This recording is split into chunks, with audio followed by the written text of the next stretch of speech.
Hey Carl, how you doing? Ethan, I'm good. How are you?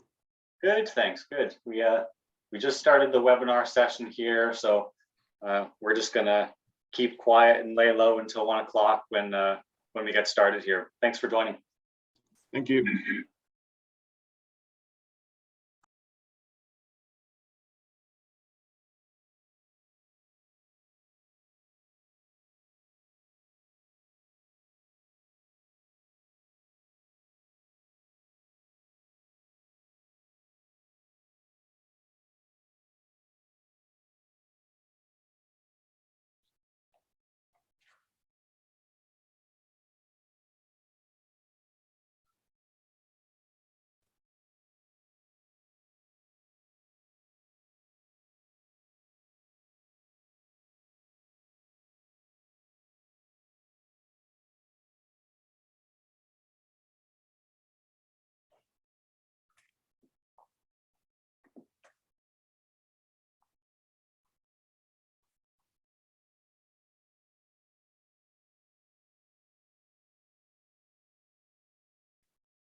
Just a quick hello to everybody who's joined us so far here. No, we're still waiting on several. We'll get started in about 5 minutes. It'll take it just a couple minutes after 1 to give people time to log in. But thanks for being here. You're in the right place, and we'll get started in about 5 minutes.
Right. Hello, everybody. Thank you for joining us. I know we still have a few people filtering in, but we'll get started here. My dear panelists, if you wouldn't mind turning your cameras on, please, so we can see your beautiful faces and I can introduce all of you as we begin. Thanks, everybody, for joining us here today for the Canadian Grape Wine Certification Network's second webinar of 2022.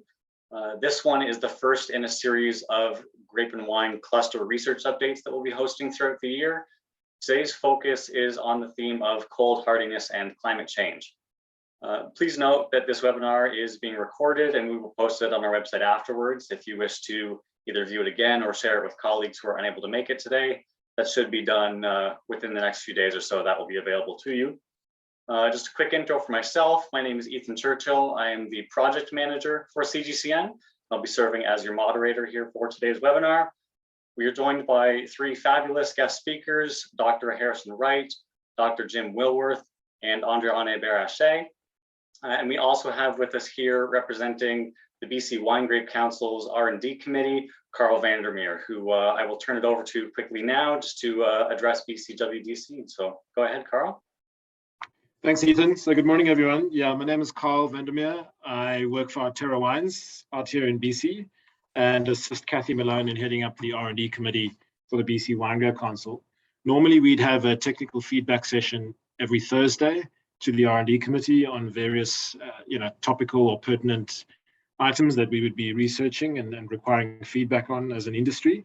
And given the crazy season that we experienced this past summer with extreme heat and the really cold temperatures that we saw over December, where we hit temperatures below 20, and with the resultant damage that we've seen in some of our vineyards, we thought it would be apt to really to join CGCN for this session. So thanks, Ethan, and the team and the speakers. We look forward to what comes out of today's session. Thank you very much. Perfect. Thanks, Carl. I appreciate it. Thank you certainly to BCWGC for being a part of this and bringing a lot of people on to listen. That's really something we're grateful for. So before we dive into the research presentations, I'll just give you a brief rundown, a little bit more information about CGCN and a bit more info about the cluster as a whole. So just a little bit about us. CGCN was incorporated in February 2017 and is comprised of membership from the 4 different grape growing associations in Canada. We have the BC Wine Grape Council, Grape Growers of Ontario, the Conseil des Vins de Québec, and the Grape Growers Association of Nova Scotia. Each of these 4 member associations has elected 2 members to the CGCN Board of Directors. Our board has maintained a mandate that is twofold. Firstly, there to create a clean plant network for domestically certified, virus-tested and pathogen-free grapevines in Canada. That runs in line with our Clean Plant program that we have. And secondly, there to promote, coordinate, and direct financing towards research on a national scale for the benefit of the Canadian grape and wine industry. Obviously, a very large part of that is the funding and the administration of the National Grape and Wine Cluster, which we're talking about today. And I'll go into a little bit more detail about briefly right now. So the application for the AgriScience cluster was submitted back in January 2018. The cluster activities were built on past research that happened in each province already in order to create a more coordinated national effort to address key challenges in the sector. The application was approved in May of that year for $8.4 million in federal funding, which was provided through Agriculture and Agri-Food Canada's Canadian Agricultural Partnership, and also included about $3 million in industry funding over the 5-year period as well for the 23 different research activities. The current cluster here is set to wrap up in March of 2023. In terms of a little bit more detail for how the activities are broken down, all 23 research activities, they're separated into a few key themes, which you can see listed here. I won't go through each activity, but I'll go through the bold headings in detail here. The first one is science coordination, which is what allows CGCN to administer the grape and wine cluster. The first major theme listed there is strategic management of grapevine virus diseases. This theme looks at determining the occurrence of grapevine virus infections across Canada, how insects spread these diseases, and how disease impacts grape yield and quality. The second one, the bold one, the one we're here to discuss today, is cold hardiness and adaptation to climate change. This theme examines methods to reduce crop losses by increasing vineyard tolerance to extreme cold events through enhanced hardiness, crop protection technologies, and improved cultivar selection.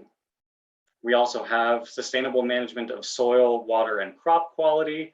This theme is focused on reducing the environmental footprint of grape production, conservation of resources such as water and energy, preservation of natural components of vineyard ecosystems, and the impact of responsible management on fruit and wine quality.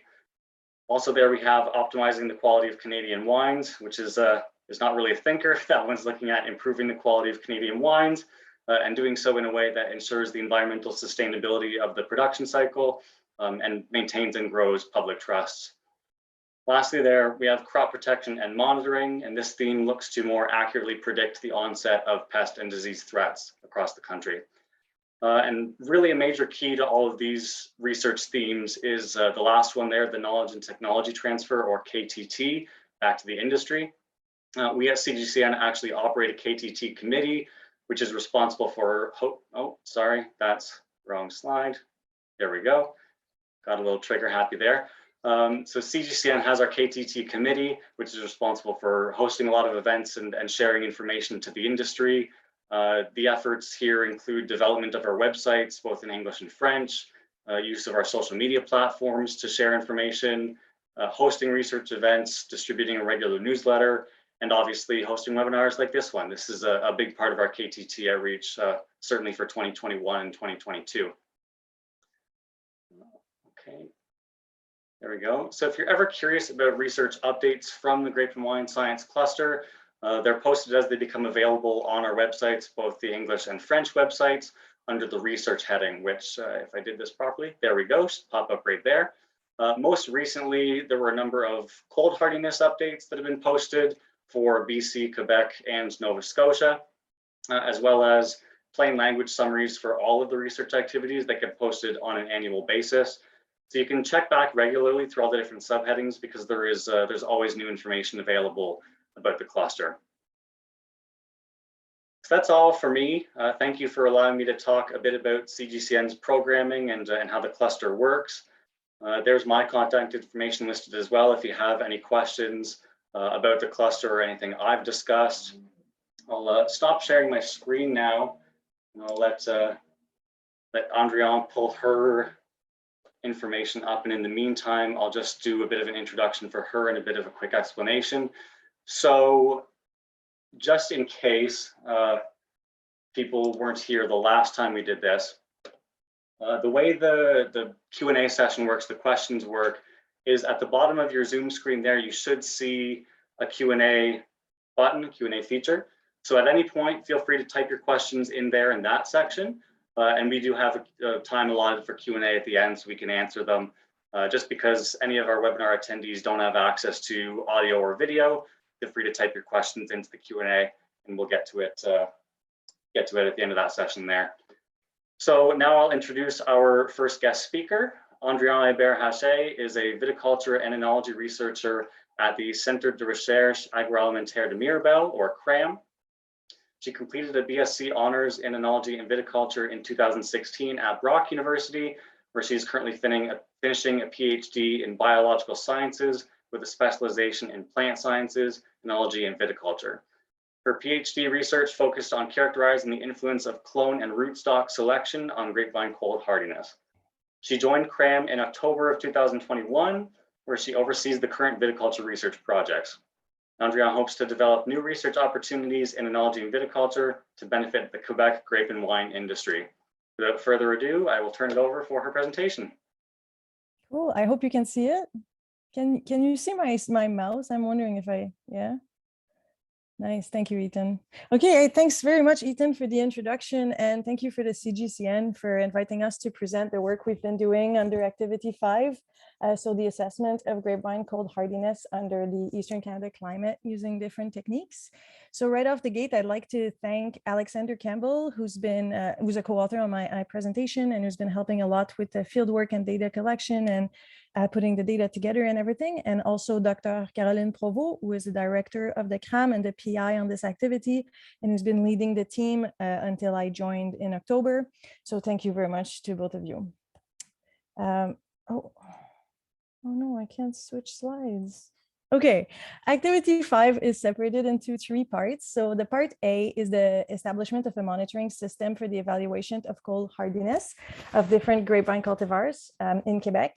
The part 5B is to evaluate the use of winter protection system, mostly geotextile, to reduce winter injury in cold sensitive cultivars. And our part C is using rootstocks to improve cold hardiness of hybrids.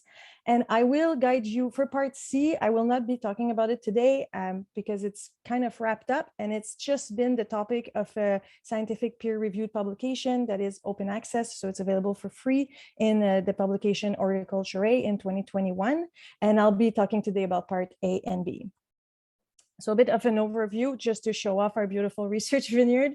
I will be presenting both the monitoring program and the geotextile project similarly. So I'll just start with brief background and introduction to the materials and methods, and then talk about our results from past and current years, and then show some of our preliminary conclusions and some of our outcomes we had so far. So our activity 5A, the monitoring system for the evaluation of cold hardiness, is separated into kind of 2 parts. The first part is to develop a robust monitoring system for the periodic data acquisition of bud cold hardiness. And the goal here is to better understand the grapevine physiology of cold hardiness on hybrids, and to help support the producer in better using their cold protection strategies. And the second part is to develop a prediction model for cold hardiness and phenology, but that part is covered by AAFC in Quebec, and I won't be covering it today. I'll just talk about the establishment of our program, but I do want to tell you that it's in the works. So just an extremely brief recap on cold hardiness. Just to make sure we're on the same page, I wanted to show you how we normally show the data and talk to you about the phenomenon at the same time. So as you can see here, I'm showing the cold hardiness for Frontenac in our research vineyard for last year. And I'm showing the lethal temperature for 10%, 50%, and 90% of the bud. And that is between October and April, so for the whole winter. And you can see that the hardiness is really separated into 3 phases. So the phase of acclimation, in which the vines are gaining hardiness, the phase of maximum hardiness, where the vines are very subject to the outside temperature and their hardiness fluctuate as we see fluctuation in the outside temperature. But generally, this is the phase where we reach the hardiest temperature that we'll see in the year. And then the phase of deacclimation, in which the vines are losing their hardiness as the temperature are becoming favorable for the resumption of growth. So these hardiness is brought on by a very complex set of physiological and structural and biochemical changes that are kind of added on in layers, if you want. So they take a while to change, and it takes a long time for the vine to really gain this maximum hardiness, and it costs a lot of energy. So it's all determined by the temperature, and the vines generally develop the hardiness they need to survive the winter, not more than that. There's many factors that will impact cold hardiness. If the vines are unhealthy, I won't go into detail there, but if the vines are not well, they're not lignifying properly, regardless of the reason, you can expect to have poor cold hardiness. If there's a problem with overcropping or undercropping, if there's pest or disease, or if there's drainage issue, all these are things that can impact hardiness, and yeah, so something to keep in mind. And in Quebec, we are quite limited in terms of temperature because the Vitis vinifera cold hardiness generally airs around -18 to -25, depending on the cultivar. If they're not protected in Quebec, they will likely die. So we are relying mostly a lot on hardy hybrids that have tolerance between -29 to -35. So these don't need to be covered, and they're much more popular for growers. But more and more, we are seeing vinifera with the development of the geotextile technology. For our bud hardiness monitoring program, we are relying on a technology that's been tried and proved and tested many times by many research programs in Canada and in the United States. So we're using differential thermal analysis, and we are able to collect the lethal temperature for each individual buds we are sampling. So you can see all the little buds here that will be killed in our freezer. So we place these buds in these freezer that simulate cold events, and it allows us to get a very specific death temperature for every single bud. So we generate a lot of data, and this is the data we share with growers afterward. We have a very robust replication, a very similar system that other monitoring programs have. For the first 2 years of the program, we only had one freezer, so we were a bit limited in how much we were able to sample and how many sites we could do and everything. But this year we acquired a new freezer, so now we have a lot of sites and a lot of cultivar and a lot of replication. And we do bi-weekly sampling, so every 2 weeks from October to April while we can. In terms of data analysis, we communicate LT 10, 50, and 90 to the growers, and this is very streamlined with the softwares through CCOVI. And we publish these results in a newsletter that comes out every 1 to 3 weeks, depending on the weather and the trends that we're seeing. When we publish data and we want to show weather at the same time, weather trends, we have our own data logger, and this is where we take our temperature data. In terms of cultivars and site, in case you were not familiar with the Quebec grape growing region, it's extremely wide. Here on the map, you have the border to Ontario here on the west, and then the border to the States. And you can see quite a spread. These are all the sites we sample for our bud monitoring program. It covers the main kind of grape growing regions in Quebec right now. We don't have terroir as well defined as there is in Ontario, for example, or in BC, but we're starting to see some trends. But basically, this is the area that most of the vineyards are located. There's also some vineyard around Quebec City, a bit more northeastern, but we don't get there yet. I'm hoping next year we'll be able to go sample there. And to give you an idea of the scale, between the westernmost point and easternmost point, it's 175 kilometers, and from north to south here, it's 125 kilometers. So it's an extremely large area that Alex has been covering all winter long every year. So thank you for that. In terms of the cultivars we are sampling all the Frontenacs all year long, so Blanc, Gris, and the Noir. We are also sampling Saint-Pépin and Marquette and Petite Perle all winter long. And then we are also sampling some Vitis vinifera, or Chardonnay, Gamay, Gamay, Pinot Noir, before they're covered, because they're covered with geotextile, and also after they're uncovered. And we also sample some Céval and Vidal because they are some hybrids, but they are not as hardy as others. So they're generally covered, and we sample them when we can. So just a little bit of results. I won't go too deep into the results here, but to give you an idea of the annual trends we've been seeing since we've established this program. So the program has been running for 3 years. We are in the 3rd year right now. Year 1 was 2019, 2020. And we saw some very interesting trends of reacclimation, deacclimation. We saw that the high temperature, so just to tell you here, this is our data for our research vineyard in Oka. The dotted line is the daily maximum temperature, and the straight line is the daily minimum temperature. And then the colored line is the hardiness of all the cultivars we sample from. And you can see that these seesaw pattern we think were caused by the big changes in temperature we were seeing, the very warm temperature in January. It never got really cold. We didn't see like a steady decrease in temperature that maintained itself. So we think it took these cold stretches here to really kind of in early February even to really finally reach the maximum hardiness of these hybrid wines. These seesaw pattern were really unexpected, and they showed us that we needed to sample a little more regularly to see what's the impact of these cold nights, because although it might look like the cold would have caused damage here, we didn't see actually bud death. So we knew we had to sample a little more frequently after that winter. For the 2nd year of the research program, so same vineyard, but just the year after, we saw the kind of the U-shaped pattern that we were expecting for hardiness. We were seeing that the hardiness of the hybrid is extremely similar. So those who are familiar with like hardiness of hybrid of Vitis vinifera, often we'll see clear trends where some are much less hardy than others. Like for example, Sauvignon Blanc versus Riesling, very different hardiness. But for these hybrid, it's quite uniform. The hardiness is very strong. And maybe that year was particularly good to maximize or bring an optimal hardiness due to this like slow downgrade in the temperature. I'm unsure yet what happened. We need more year of observation, obviously.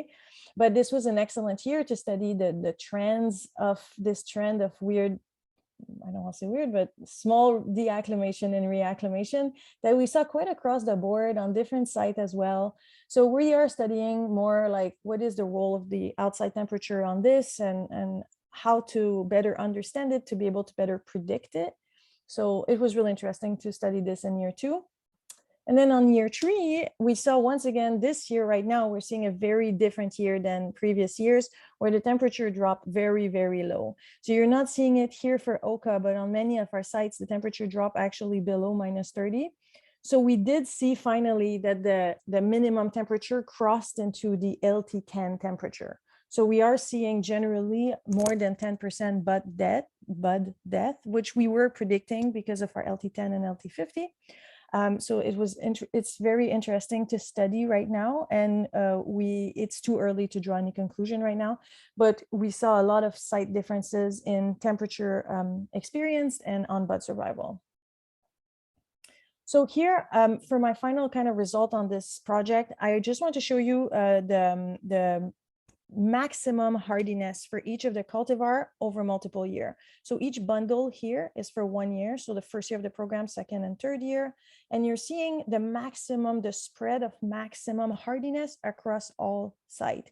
So each color represents a different cultivar. So if you look at Frontenac, for example, in year 1, the maximum hardiness that we saw in January or February never got, for the hardiest site, never got below -32, whereas the following year, many sites got their maximum hardiness below 32. So we see very strong annual differences that have a lot of significance. If we can obtain this kind of hardiness every year, it would be really perfect. So we are like trying to understand those phenomena better.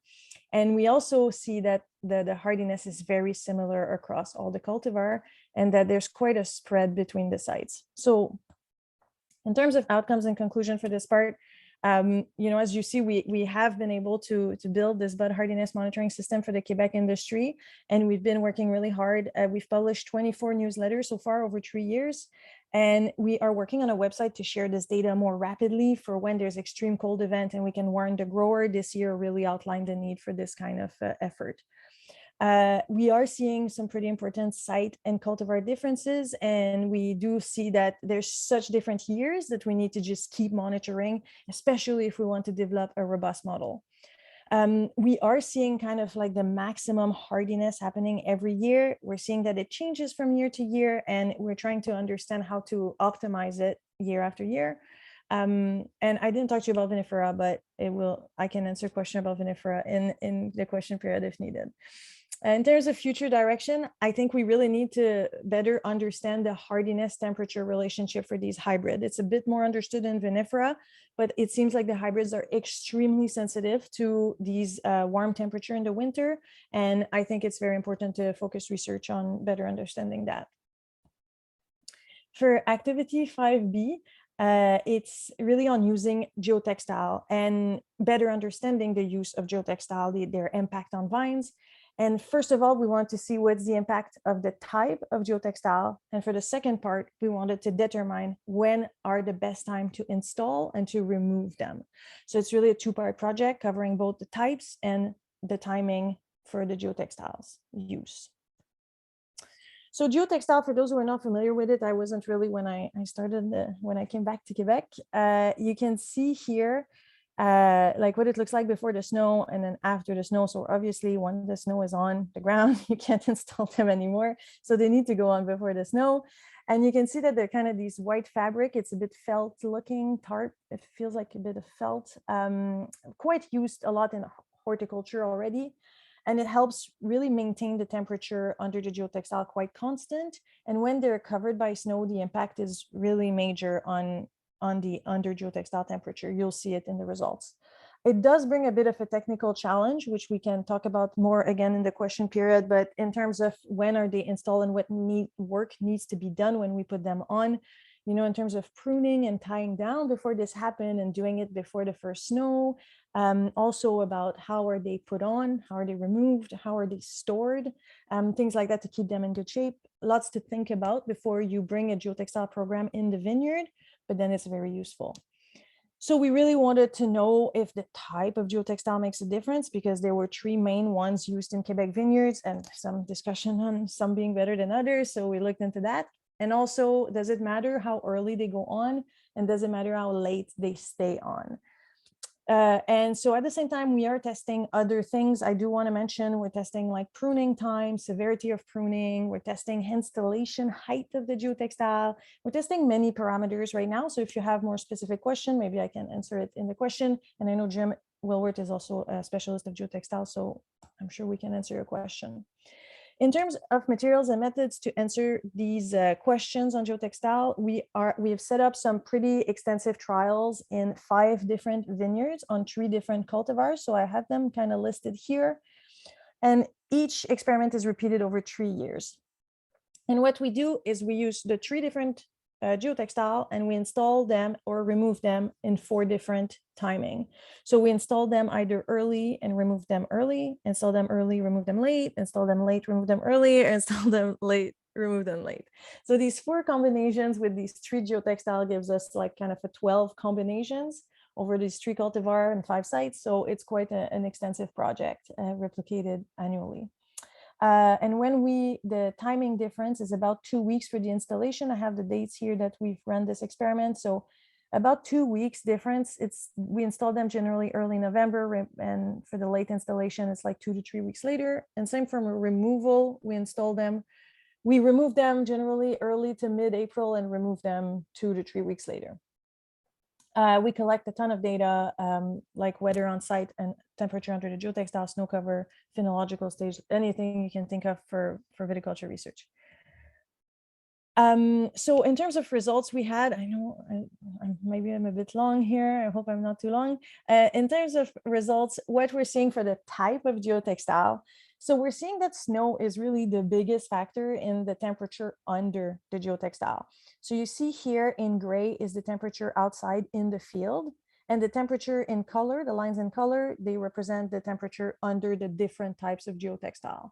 And you can see that during the beginning of the year before the snow arrival, there's very little difference between under the geotextile and above the geotextile. And once we have the snow, the temperature under the geotextile really stabilizes between maybe -5, sometimes -7, even -10 and 0, but it's quite stable. It doesn't fluctuate daily like we see outside. And then once the geotextile are removed, we keep following the outside trends. But we see that even though there look like there are small differences between the types of geotextile, really these differences are anecdotal, they're not significant, and they're not seen like over multiple sites. Like sometimes one is warmer, sometimes it's the other one. There's no consistency there. So the type of geotextile doesn't impact the temperature under the geotextile. In terms of the timing of installation, here I'm showing you the daily minimum and the daily maximum for the exact same temperature logger on one of our research sites. And we are seeing that during the acclimation phase, during the fall, when we put them on, the temperature, the daily minimum under the geotextile, they really follow the outside trend, and the daily maximum as well. So there's no like greenhouse effect on, even if there's geotextile present. And there's no, we do have like less cold temperature, but overall the temperature are quite similar, especially in this window of installation of geotextile. There's very little difference whether or not there is a geotextile present. So regardless when it's being installed, as long as it's, you know, before, let's say December, before there's snow, there's really little impact there of timing of installation. Timing of removal is a bit of a different story. So we're seeing the same 2 graphs, daily minimum, daily maximum for the same temperature logger, the exact same place in the vineyard, under the geotextile in color and the outside temperature being in gray. And we are seeing that, of course, as long as there's snow, the temperature under the geotextile are staying super constant. And then the daily minimum really follow the outside trend. But when we look at daily maximum, we are seeing this greenhouse effect under the geotextile. So you can see it from these colored line being much higher than the outdoor temperature, telling us that it got much higher under the geotextile. So this has big implication for deacclimation and for timing of bud break in theory, because the idea is that if it's warmer, the vine will lose their acclimation faster and they will eventually deacclimate faster as well. So did we see this? We actually didn't see any impact of timing of installation, timing of removal on timing of phenological stages. So bud break, we see it.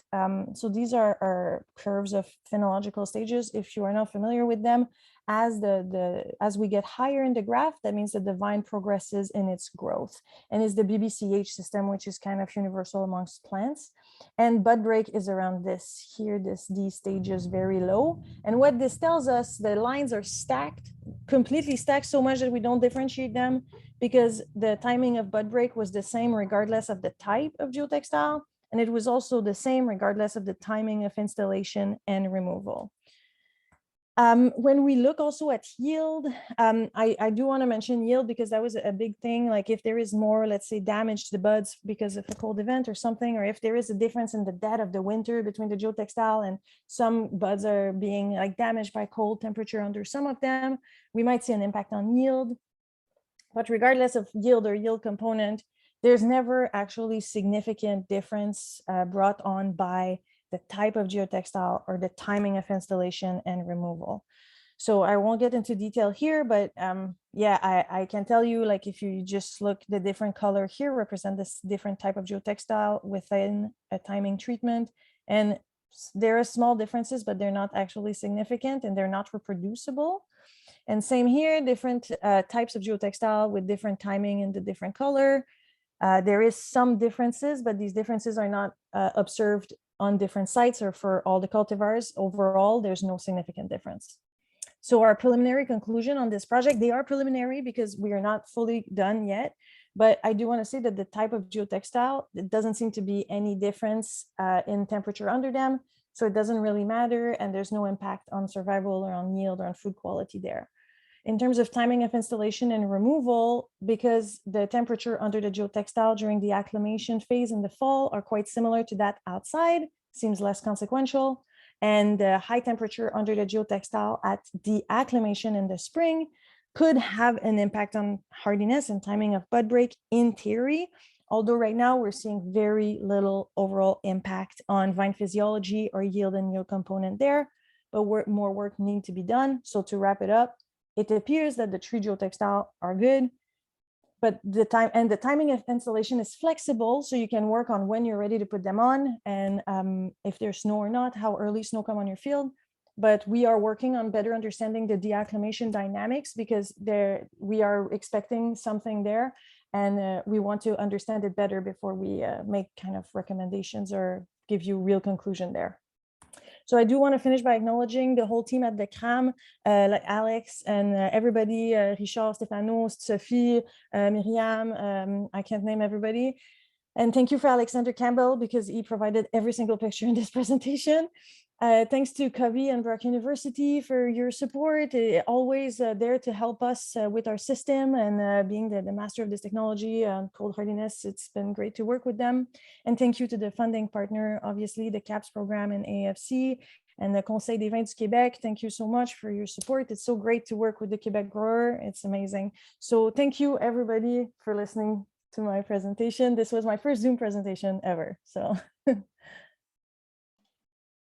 Thank you very much, Andréanne. That was absolutely fantastic, very informative and expertly done for being your first ever presentation. So I appreciate that. Thank you so much. On Zoom, not my first presentation, but fair enough. Having to deal with it while your apartment is flooding, no less. So you're an absolute trooper. Thank you. Thank you. All right. So while Harrison is getting set up for his presentation, I will just move on and introduce him. So he'll be presenting on CGCN Activity 7A. Harrison was raised on a mixed, primarily apple farm in the Annapolis Valley of Nova Scotia. He received a certificate for engineering at Mount Allison University. And during a short hiatus, he obtained his student pilot license from the Scotia Flight Center, which is pretty cool, before returning to academia for a BSc in physics and a BA in English from Acadia University. While studying English, Harrison sold the rights to his personal memoir to a local publisher, Man of Many Talents.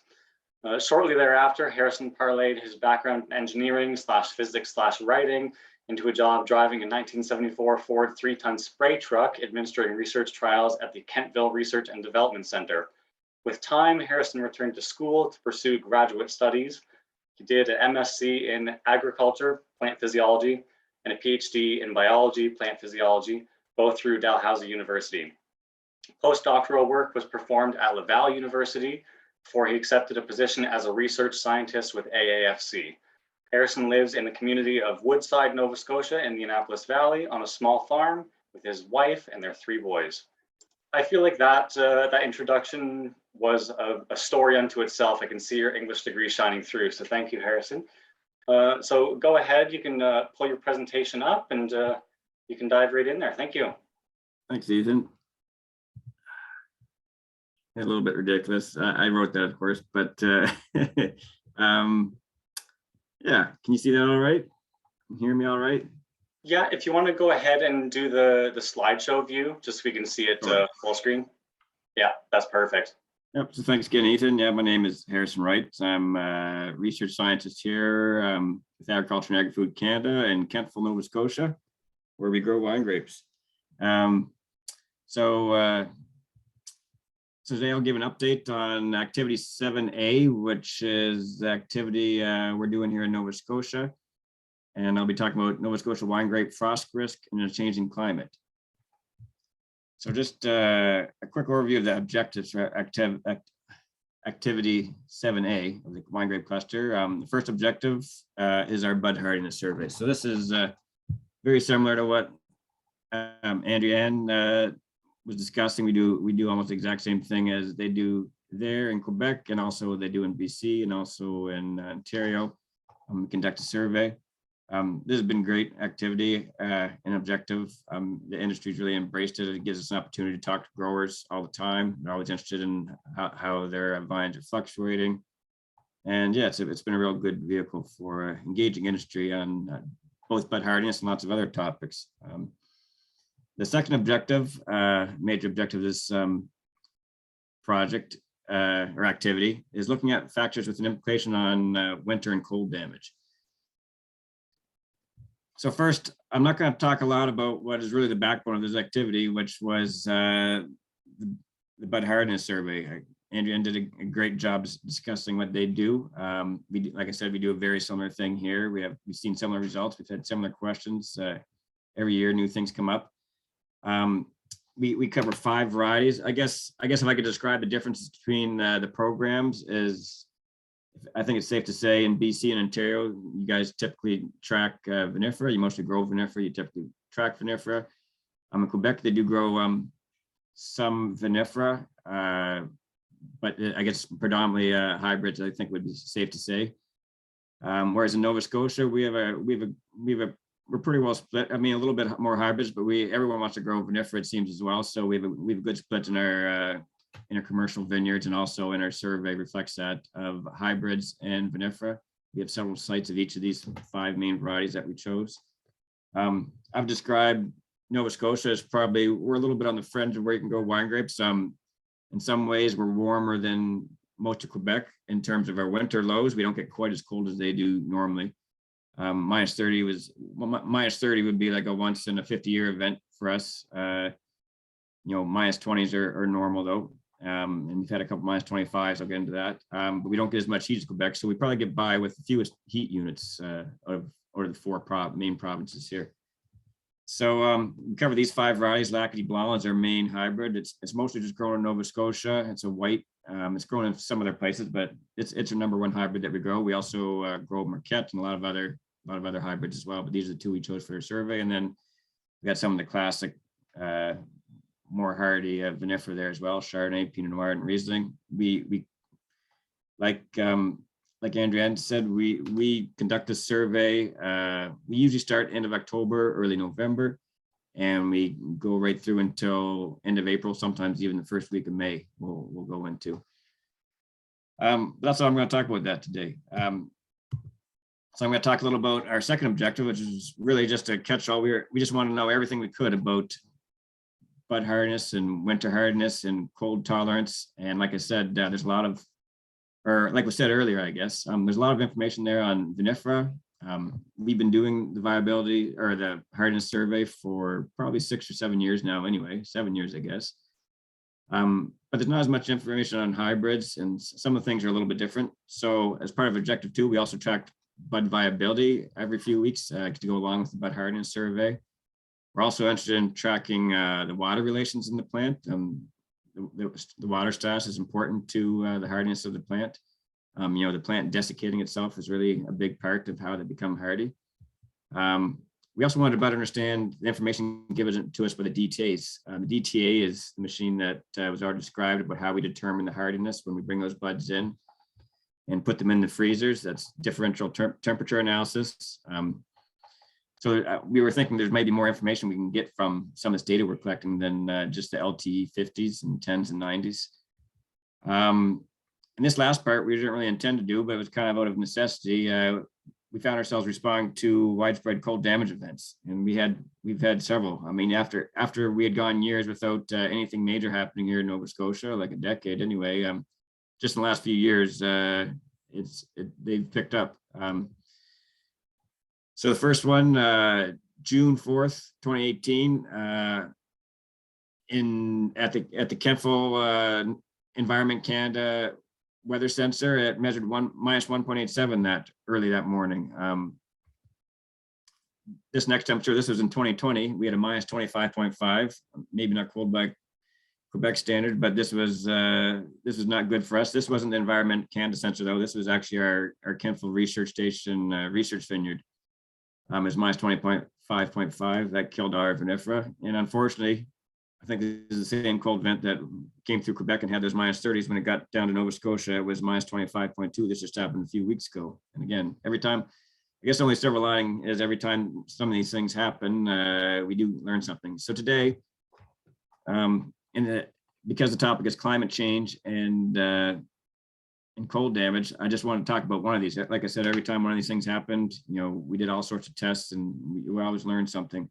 So I was going to focus on this June 4th late spring frost event. Again, it just didn't affect grapes. It wiped out all sorts of different crops, Nova Scotia, apples, even wild blueberries. Everything was affected.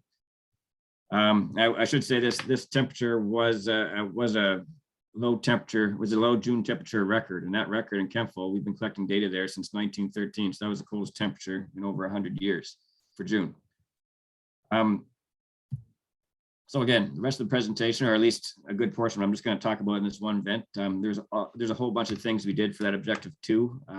I thought it'd be crazy for me to try and fit it all into one talk, like at least a dozen. So I just wanted to fixate on one, and I thought this fit the topic well. So this is a picture of some vines that were in our vineyard in 2018. I should back up a little bit. We have a research vineyard. It was installed in 2016. In 2018, it was in its third leaf. We were quite excited about it, and we had several varieties in there and some trials we were planning and some things to do with this project as well. And then June 4th happened, and everything had already broke at that point. And this is what all our vines look like. 99% of the primary shoots were dead. Most of them look like this. This is a Marquette vine, very hardy Marquette. We were seeing how hardy they are in the winter. All of them had already broke. In the Marquette, we had 30 centimeter shoots. The inflorescences were already out, and there's a dead fluorescence. They all were dead. The inflorescence especially, the young ones are just full of water. They're the first things to die. So, all the fruit was taken off those primary shoots. You can see the base of the stem, they're still viable. So yeah, it was only the tips, those latest to emerge. The interesting thing was some of the, again, Andrea's, the previous presentation kind of spoke to this a little bit. You think about Marquette as being super hardy. It's in the winter, it's really hardy. But the interesting thing was, because it is a short season hybrid, they tend to jump at warm weather, as was being discussed. And of course, we had some warm weather just previous to this cold snap, and the plants were growing, vigorously. no, and the hardiest ones were the ones that are out there the most. So they actually got hit some of the hardest because they were fully out. They had used all the reserves completely. And so these hardiest ones were some of the ones that were some of the hardest hit just because they had jumped to that early weather. They were out so far ahead. And then when this late spring frost hit, they were some of the most affected. So anyway, that's a little kind of interesting. You wouldn't think of that maybe right off, but so growers, I mean, we had never, I mean, I guess it's safe to say no one had ever experienced frost like this. It was the coldest temperature in June, as I mentioned, so the damage is widespread. So there's two major questions that I kind of zoomed in on that everyone was kind of asking is one, how is our climate changing? This seemed really weird, this temperature in June. And of course, what are the implications of climate change for the late spring frost event in Nova Scotia? I mean, I can only speak for Nova Scotia because this is where it's happened. This is where we collected our data. I mean, when it comes to climate change, you know, the effects are really regional. How the changes that are happening. You know, is it getting drier? Is it getting wetter? Is it getting colder? Is it getting hotter at times? So yeah. So we set out to try and answer these questions. Let me see if I can. There we go. So first, the first question is, how is our climate changing in Nova Scotia? So luckily in Nova Scotia, we have a data set, a historical weather data set that goes back to 1913, like I mentioned. And I should preface this by saying, you know, I'm always told, like in a presentation, is, you know, never put up great big tables or figures with lots of plots. I have a whole bunch of them, unfortunately. I do know that, but I'm going to make it simple. I'm only going to say like two, maybe three things to take away from each one. So don't pay too much attention to all those dots, but just see we have a trend going up. So this is our growing degree days, base 10. And this is the growing degree days that we get from April 1st to October 31st. And so I want you to take away just a few things from each of these plots. And this one, in 1913, our average growing degree days was 877. So this would be on the Winkler index, this would be region 1A, you know, just barely you should be able to grow grapes here. Only the hardiest hybrids you should grow here. You know, we don't really have enough heat. However, in the present day, this was in 2021 when I did this data, we're now up over 1100. So we've graduated from just 800 and some to over 1100. So we're now region 1B. So we're a place where you can grow hybrids and vinifera. So that's a big change. So that's a 27% increase in heat. I mean, based on growing degree days. The last thing I want you to take from this plot, highly variable. When we talk about weather, it's all over the map. It's very variable. This trend is highly significant. It's definitely real. It's happening, but it's variable. You can see at any given year, you can still have a warm year, and you can still have a cold year. That really hasn't changed, but it is going up. So how long is our season? That's a big limitation here in Nova Scotia. Well, I should say it's one of our concerns. I mean, it's always a concern, but in Nova Scotia, you know, we get by with a short season. So how has the season changed? And this is really determined by your frosts. So this is the timing of the first frost. So this is the frost that really shuts down the season in the fall, your killer frosts in the fall. So again, looking at our historical data, back in 1913, on average, that would happen on average September 24th. You know, it's kind of early by today's standards, but we can see, you know, in the modern day, it's October 15th. So we've actually have on that fall end of our growing season, we've advanced 3 weeks. But again, like I'm going to say, with almost every plot that has to do with weather, highly variable. I mean, you can see just in the last 20 years, it's all over the map, but that trend is very significant. So it is getting longer. And again, this is finally on the topic of climate change and climate in the region. What is the timing of our last frost? This is our spring frost. So this is the frost that begins our growing season. It's after this date that, for those of you who plant gardens, this is when you can put your tomatoes in, cucumbers, things like that. They're not going to die after this. So this is your spring frost, beginning of the season. So in 1913, again, in Kentville, Nova Scotia, that used to be about May 27th. I remember even when I was a kid, this is about the date that everyone told me is like May 25th, May 27th, you know, last week of May. However, if we look at the data, it's now about May 8th. So again, we've advanced 19 days, again, almost a better part of 3 weeks, not quite.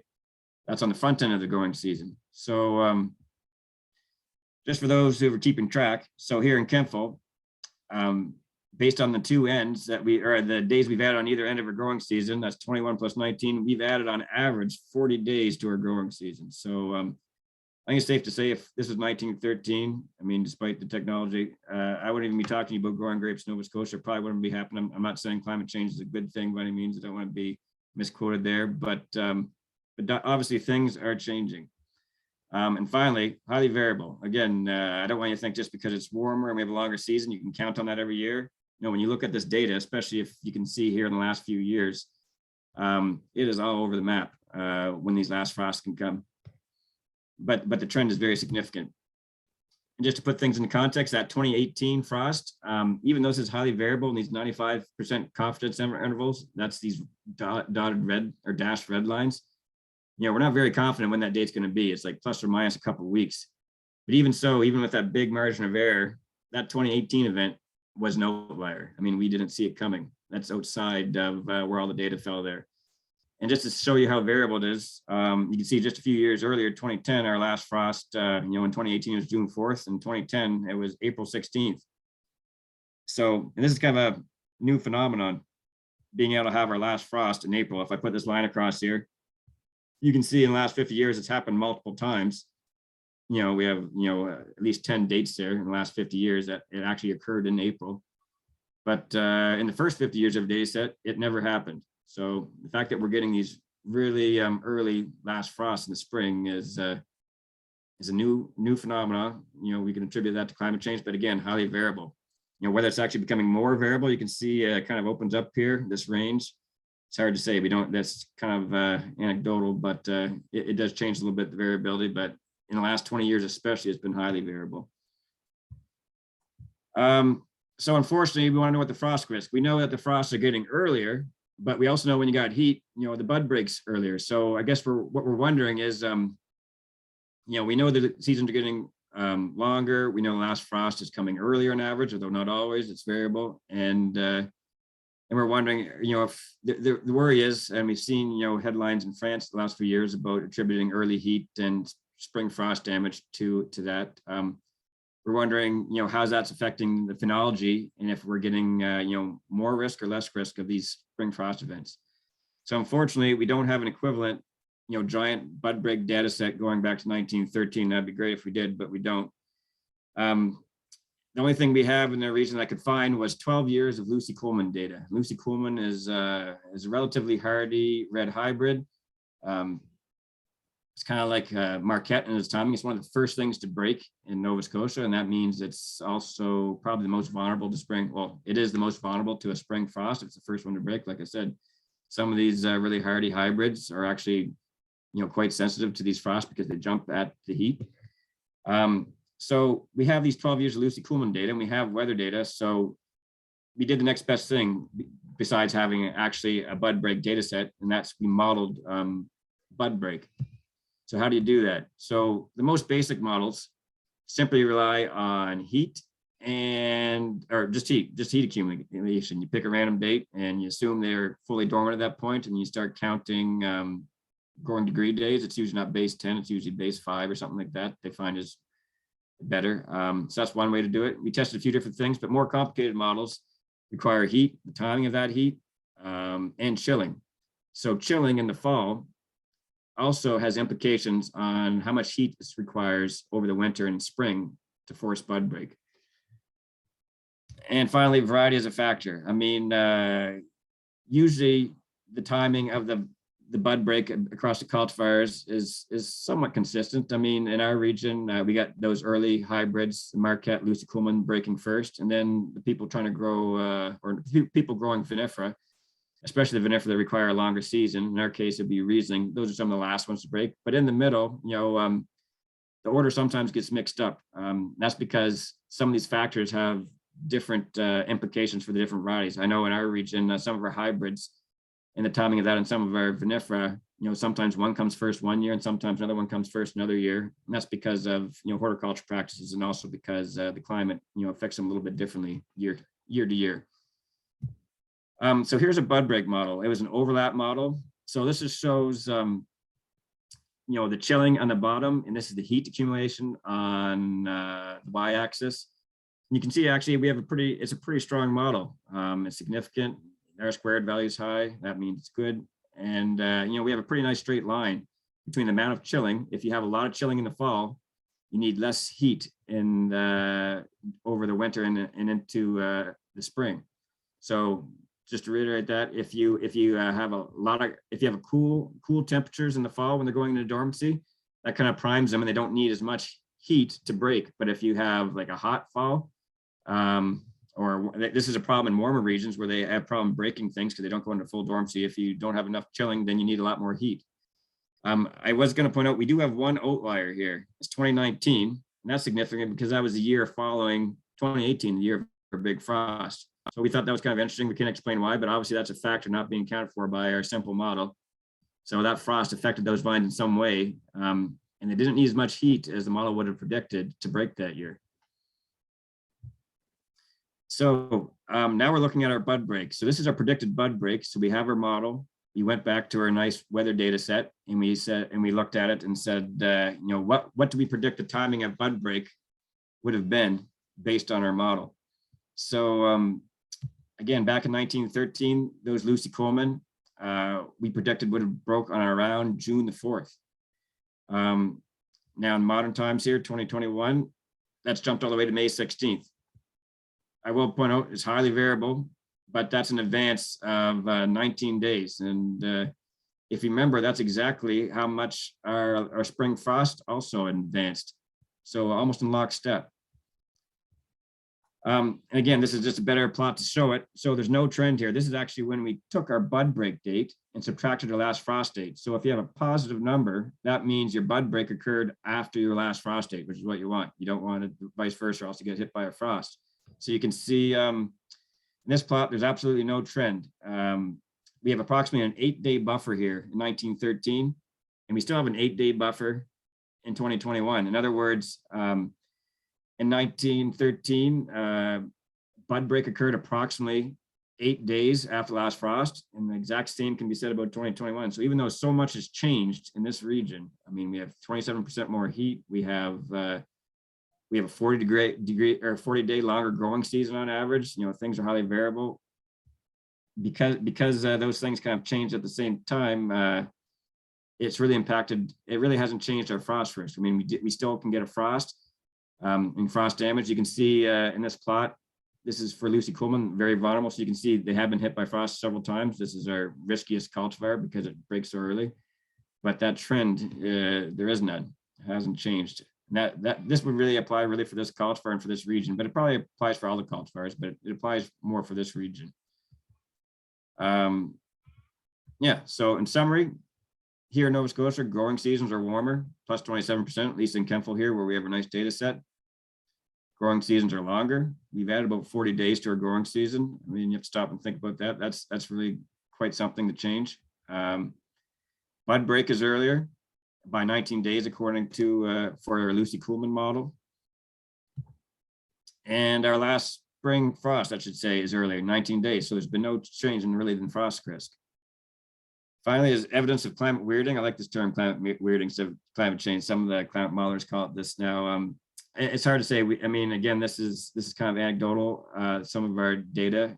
I mean, the changes in the variability. It's always been highly variable. The weather, whether it's gotten more variable, we can't tell really with our data. Some of the plots seem to indicate that, but we can't really say conclusively based on what data we have here. We can't say it's changing, no.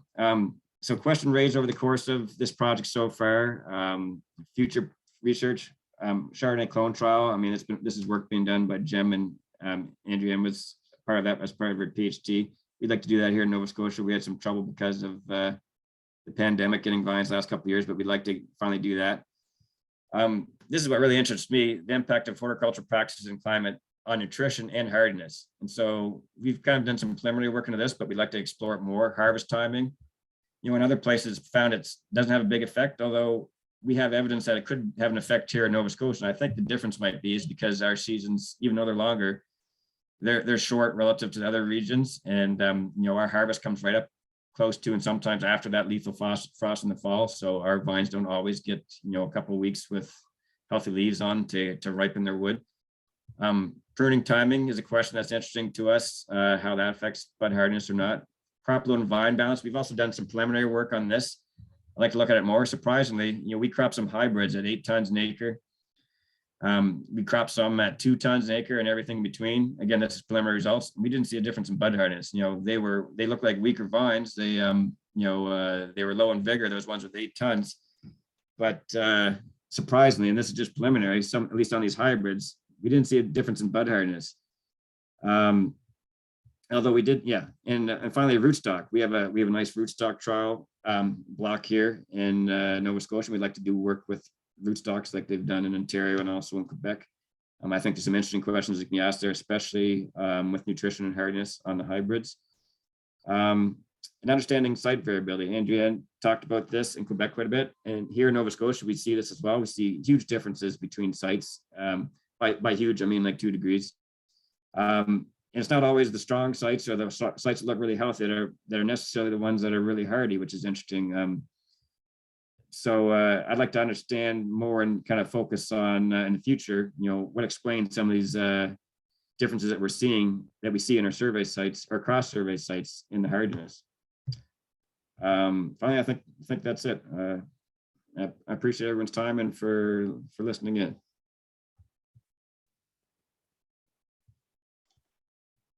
Perfect, Harrison. Thank you so much. Thank you. That's fantastic.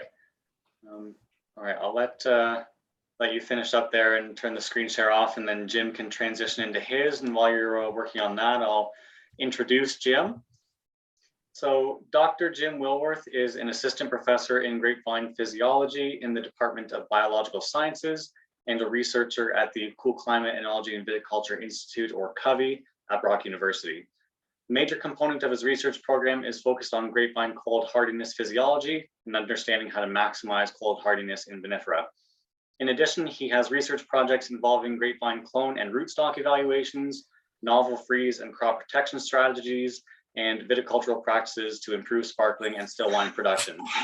Dr. Willwerth strives to provide effective technology transfer to the grape grower community across Canada to improve grape production and quality across the sector. He works very closely with industry on their priorities and provides knowledge transfer through workshops, seminars, and research demonstrations. I think this is a good example of that right now. So without further ado, here is Jim. Thank you. Thank you very much, Ethan, and thank you everyone for being here today, and I really appreciate the invitation. So we've had a couple of great talks already, and I'm glad I'm last because I can skip over some of my stuff quickly. I do have too many slides to start with, so I can skip over some of that stuff that both Andréanne and Harrison talked about. So you're going to see some of the linkages here with our activities and how we've tried to build our research programs. So there's a lot of linkages across all of Canada to support all of our regions, but then also support Canada as a whole with respect to the grape and wine industry. And so my activity is part of Harrison's activity, which is or Nova Scotia's activity in terms of linking Ontario and Nova Scotia with some of our research. And so I'm activity 7B. I just want to acknowledge all the different people here on this slide for the contributions to at least some parts of this talk. The activity has been quite large and there's a lot of information. So I'm going to touch upon some of the work that we've been doing. And if you have any other, if you want more information from me, please reach out. I have a lot more, and there'll be a lot more done at the completion of this activity by next March. Obviously, COVID has delayed some of the work, but we're getting caught up very quickly right now. So we're looking at a grapevine evaluation and cold hardiness program to ensure superior plant material for CGCN and to improve the sustainability of the Canadian grape and wine industry. The key objectives for us are to evaluate grapevine material for performance, cold hardiness, quality, and to improve the sustainability of the entire sector, and also assist with selection of superior plant material for CGCN, as well as future plantings across Ontario. So there's been some talk already about climate change and what are some of the implications. Harrison had some great graphs there, and Andréanne talked about this already. But there, we're looking at a rise of some average temperatures. We saw this in BC, and we see this last year, and we see this quite often where we can have more heat waves, days with greater than 30 degrees Celsius. This has implications for all kinds of vine performance and vine physiology aspects during the season. With that can be coupled with drought incidents or increased rainfall and a lot more extreme and variabilities. And when it comes to farming, cultivating grapes is no different. We have to farm those extremes, and the extremes in that variability can really impact things like cold hardiness, which we've been talking about. Historically, when we talk about climate, it's really been talked, in grouping climate and climate models and so on, have been really focused on grape maturity. And there hasn't been traditionally a lot of work focused on hardiness, either maximum hardiness or really what's happening to vines throughout dormancy. And you're starting to see a snapshot of some of that information now. Before, when we used to plant grapes, we used to look at in indices like this, such as average mean temperatures during their growing season, and in cultivar suitability that way, or just looking at maximum hardiness. Well, based on some of the previous research that you've already seen and stuff I'm going to present a little bit today, you're going to find that the maximum hardiness of a vine isn't necessarily the only thing that's important. So the minimum temperatures and the maximum hardiness are important, but there's a lot of contributing factors. And Andréanne already did a slide like this, so I don't need to have this one. But cold hardiness is the ability of plant tissue to survive freezing temperature stresses. It's very complex in terms of its nature. It can be inhibited by the genetics as well as the environment, and it's highly variable and highly dynamic. And so the vines go through a period of acclimation, reach their maximum hardiness period, and then they start to deacclimate. And so not only can the weather have an impact, but also the varieties and so on. And so the environmental conditions can impact all aspects of cold tolerance. So it can impact acclimation. Andréanne had a slide on that about how some of the hybrid cultivars acclimated in a funny way in 1 year, and what's contributing to that.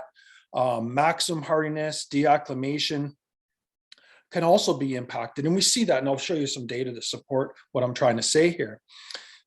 There's a lot of consequences where climate change or weirdness may really impact some of these things, and some of the key things that can be impacted may be poor maximum hardiness, or length of what I call good hardiness could be reduced, and this can be in a case where we're having warmer weather conditions. Coupled with that, we could also have changes in jet stream and having extreme cold events, polar vortex, these types of things that we saw with what do they call it, the heat bubble in British Columbia this past year. What you see was also coupled with some cold events later in the year, and then also extreme rains and so on. So we do see some of these extreme events, but also the variability can be very bad. And when we have warmer temperatures followed by very cold temperatures, particularly if the vine is susceptible to lose hardiness, which is the case later in dormancy. And this is something that I think all of our groups are trying to understand more about, is, when is the triggers and what are the triggers for vines to start really losing hardiness? And it's going to vary by variety, and we already know this by species and so on. And basically it's all the above, right, in terms of what's going to happen here.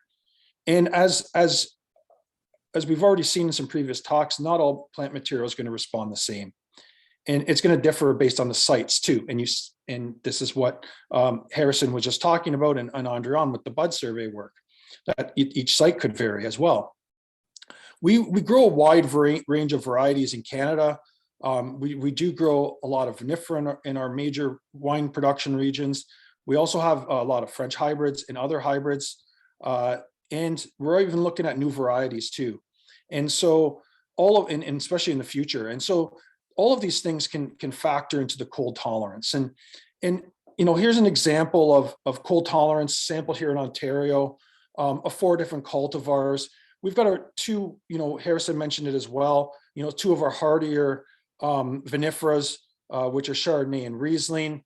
And then you could see they're hardier, especially during the maximum period. They acclimate at a faster rate. And then we've got some more colder sensitive vinifera like Sauvignon Blanc and Merlot.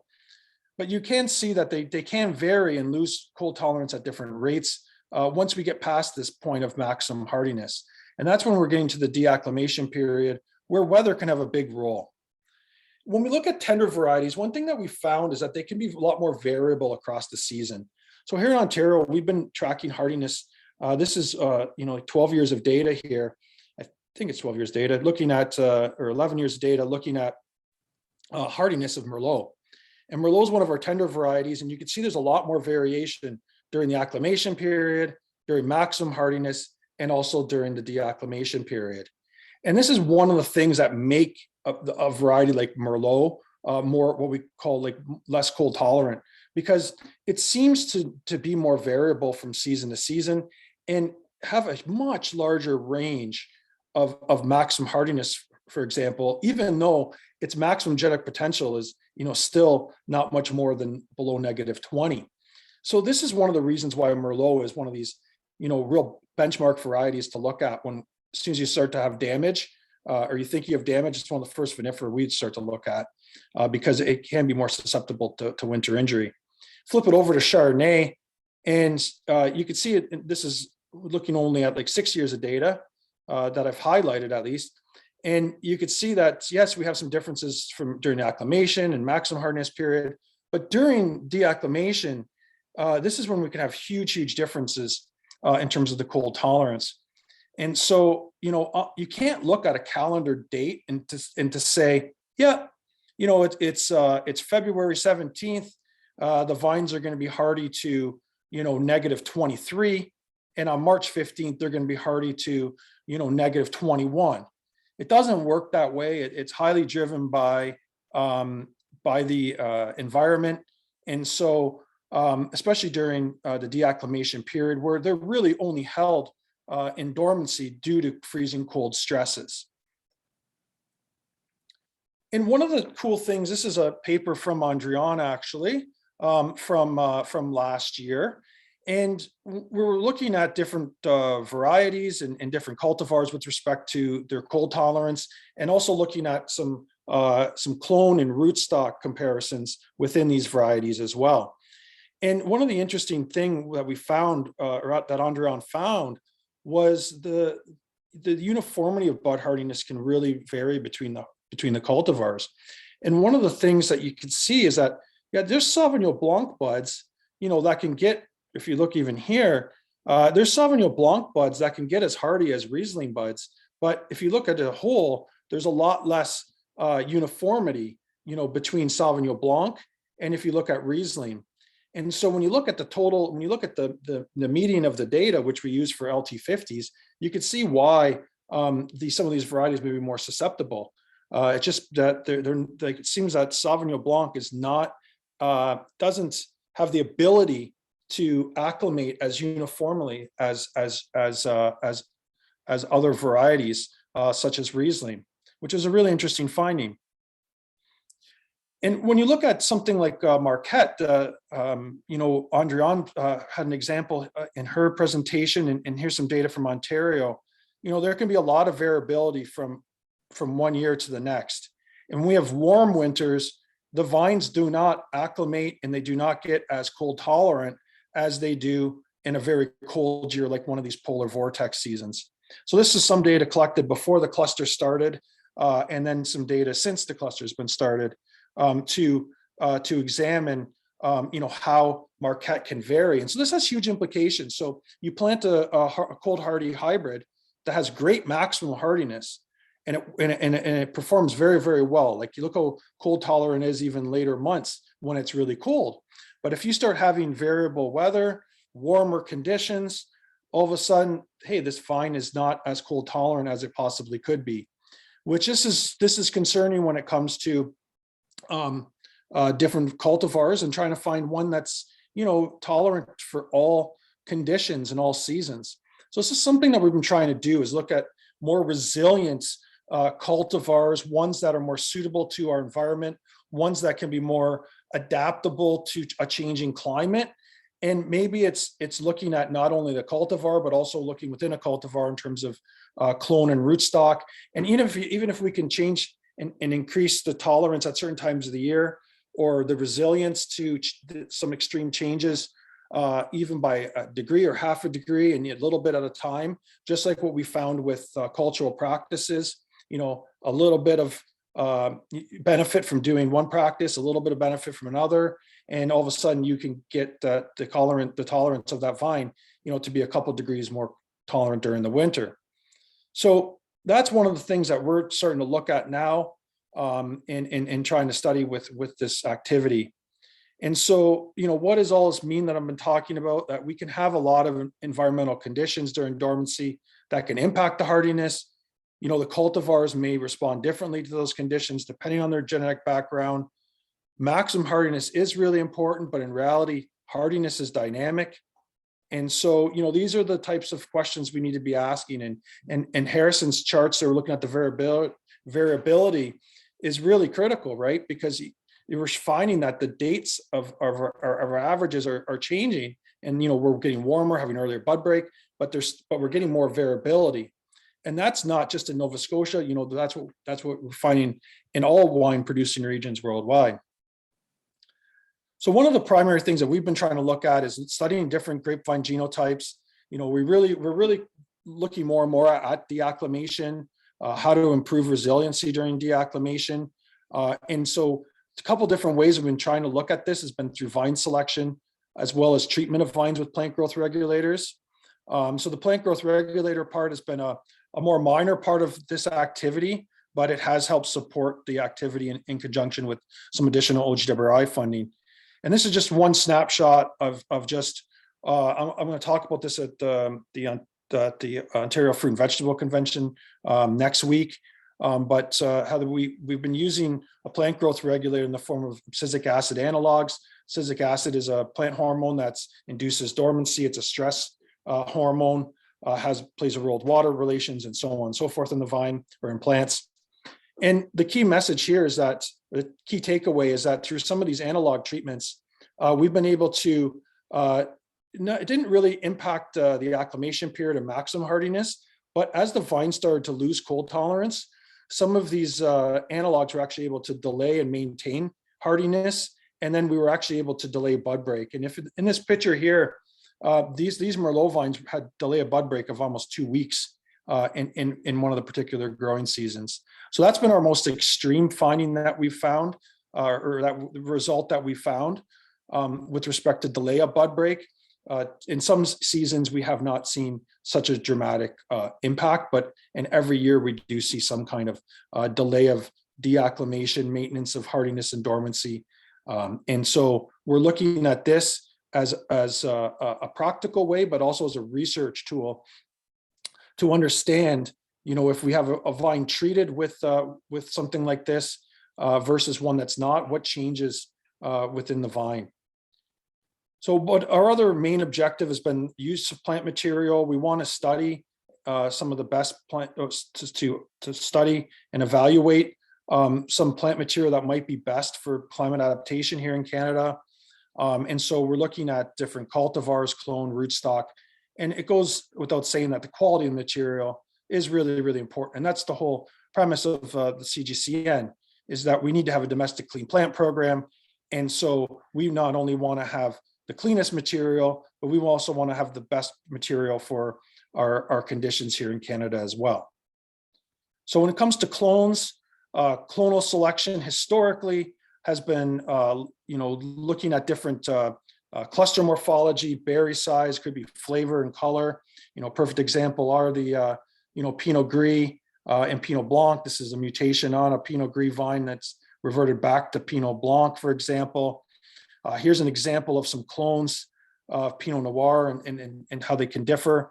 And they may differ in terms of their growth habit. We've had some clonal selection programs here in Ontario even where they've selected Pinot that has more upright growth or Gamay with more upright growth.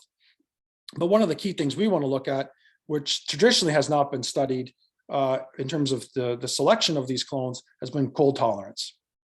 Rootstocks, we know that we need them for biotic stress and resistance such as phylloxera and nematodes, but they also have a big role in a lot of other aspects of vine growth and tolerance.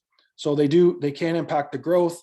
And so we're also looking to see how that can increase cold tolerance, either directly or potentially indirectly by controlling yields or the vegetative cycle or vigor in vine balance. So what have we been doing? Well, we've been monitoring the hardiness of a lot of these cultivars. We're trying to understand the climate genotype influences.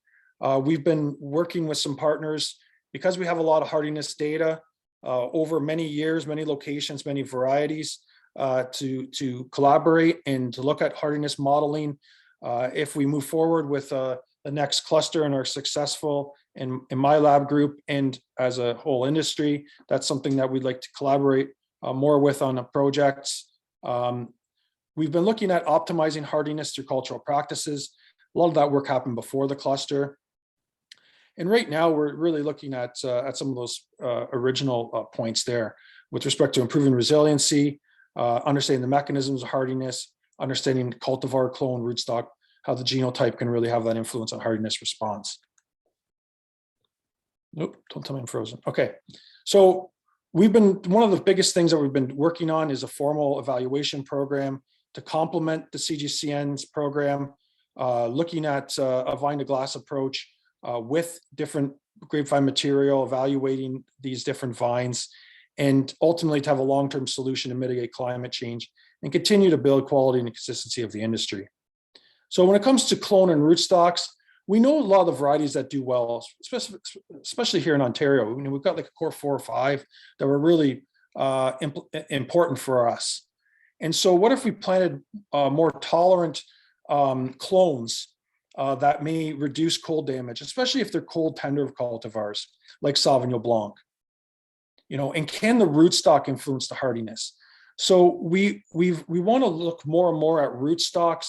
If you look traditionally at regions, rootstocks have been a key factor for performance and improving performance. I mean, obviously they saved the grape and wine industry from phylloxera, particularly in the old world.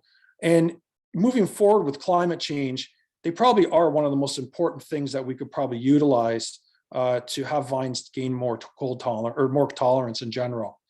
And so because if we don't have to change the varieties that grow the best for us, that would be great. And we just change the rootstock. So we want to look at that.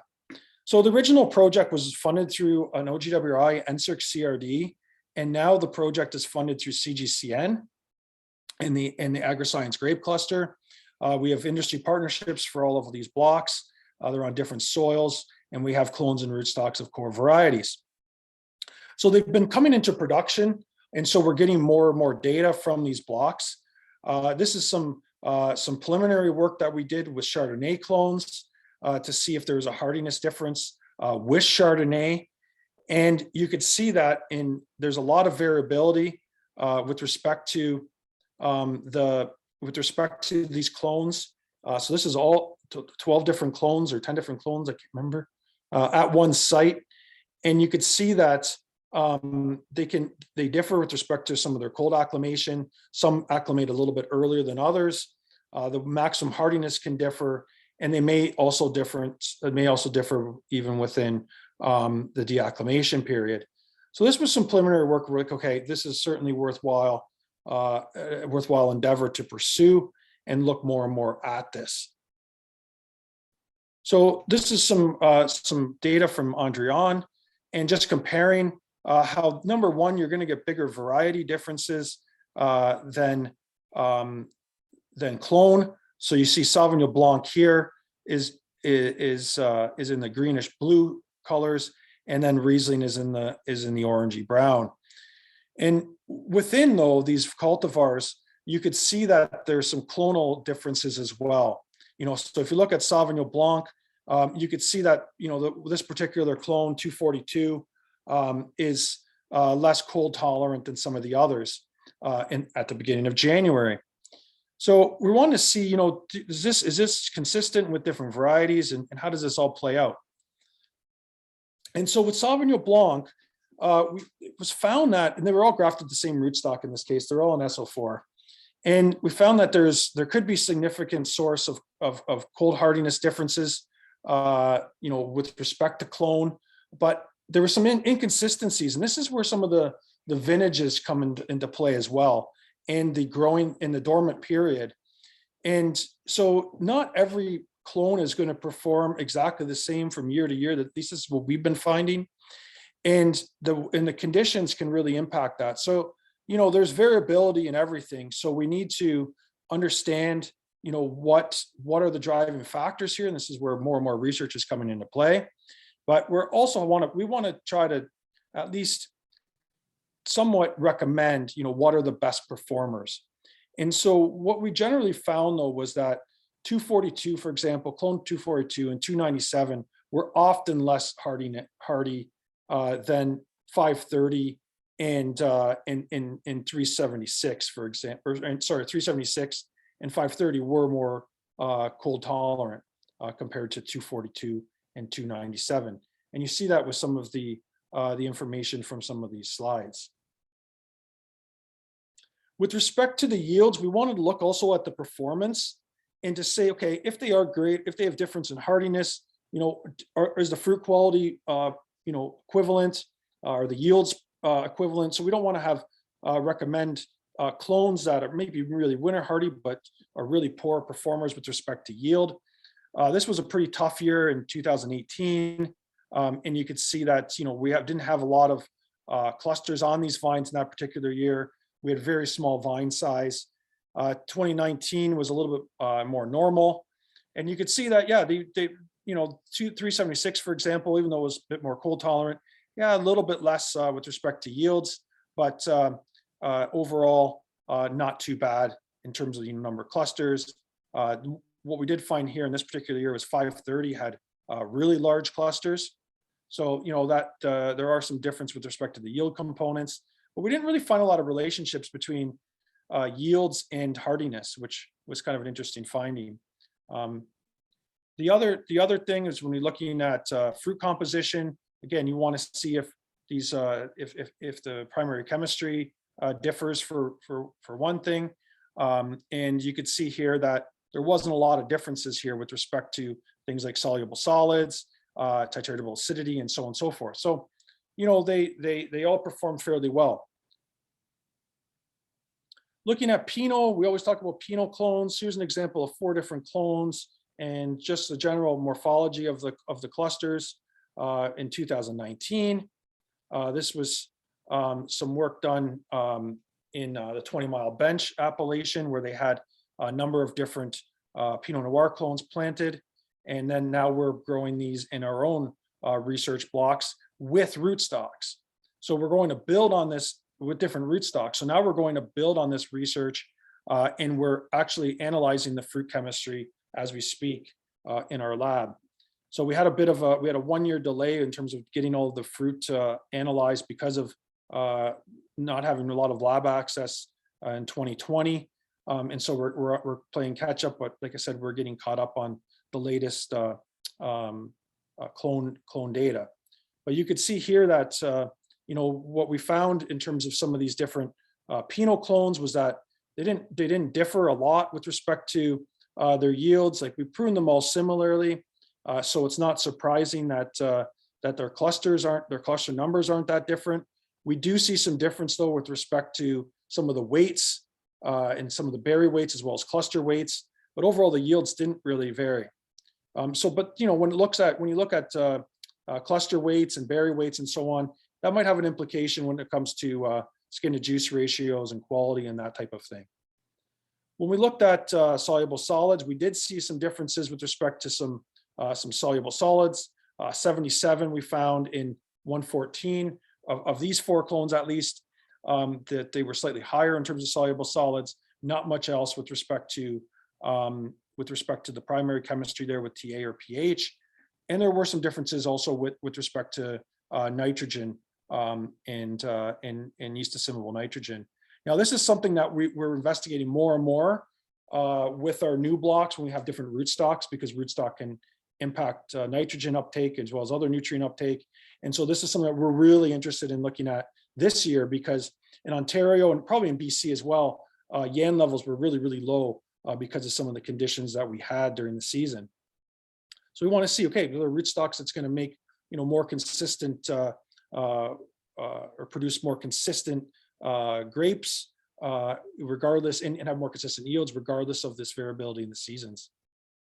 With respect to Pinot, we find that the Pinot, it can, with respect to the clones, we are finding that 115 and 777, as well as a couple of the other newer NTAV clones, have a little bit better cold tolerance than, let's say, 114 or 113, some of the older NTAV clones, which is good because we seem to be planting more of the 828 and 667 and so on. So I'm hoping to present more of that information in the future, and then also in combination with different rootstocks. This is ultimately what we want to start to do for the industry and through this cluster, and hopefully through future work, is to really come up with, if you look at, I know a lot of you are really interested in CGCN and in looking at clones and looking at what NTAV and FPS and everyone have to say with respect to their clonal selection and what are some of the attributes. Well, studying them right here in our own country under our conditions is going to help us have our own guide in terms of clone and rootstock selection. And so one of the things that we want to do is to have tables like this, where we have some summary information in terms of, some of the phenological differences if they break bud earlier or later, timing of veraison, all of these things, as well as yield components, fruit composition, and looking at hardiness as well. I know we're at the end we're at 2:30 already. So I just want to touch a little bit on rootstocks in looking at Riesling here. We found with Riesling, we did find some differences with respect to clones. And the interesting thing was that we didn't find that any of these differences were related to things like crop load.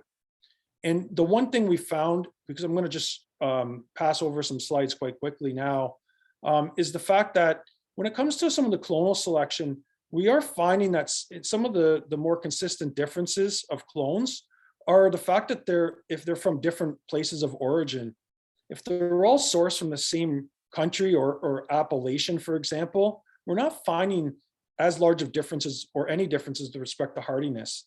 But if we're sourcing these from different regions, like for this example, an Alsatian clone versus a German clone, we are finding that in many seasons, we get some differences in terms of the clonal response and differences in hardiness. And that comes into play when I talk about Cabernet Franc in a little bit. We found that rootstocks, with respect to some of the hardy varieties, like Riesling, it had some impacts, but not as consistent, and probably less important actually than clone when it came to Riesling. But when we looked at clone interactions, there does seem to be a lot of clone and rootstock interactions. So this is something that needs more elucidation, and this is where I'm hoping with our formal research blocks we can gain more and more information on this.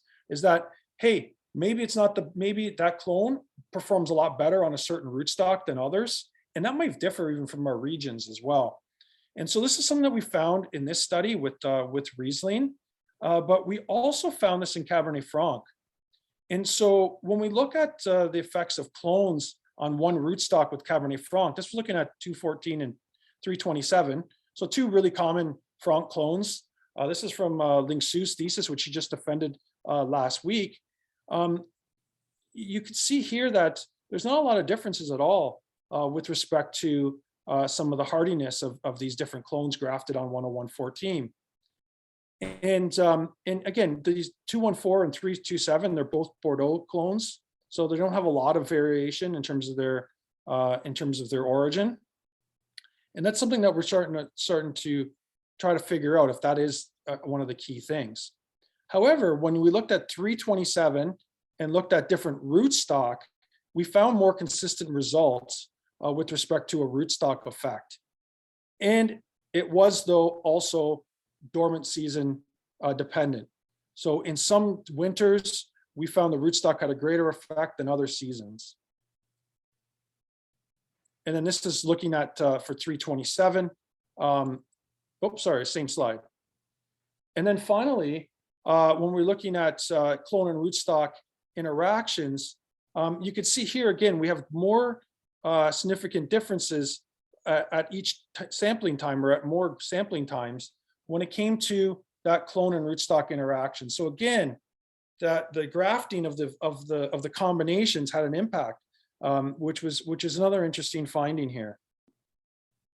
So just to finish off, we've been working at this program. We're continuing it till the end of next year or end of next March.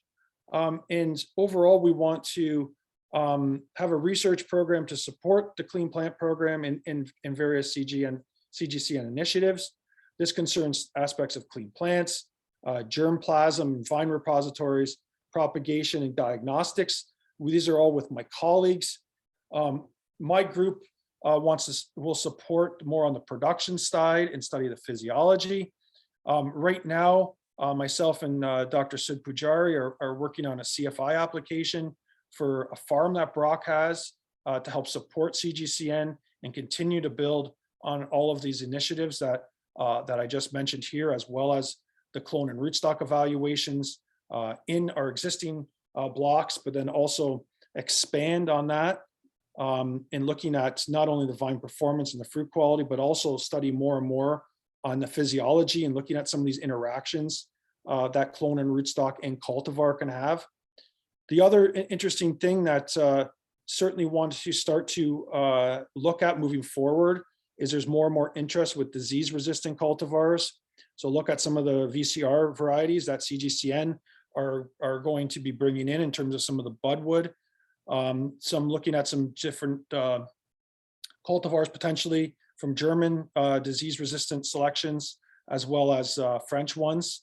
And then continuing to look at mitigation tools, both for freeze mitigation and virus. And this is where some of that research with ABA analogs comes into play. We know the proof of concept, they have some benefits, but now we really want to study, how they're maintaining dormancy and hardiness, how they can mitigate the effects of virus.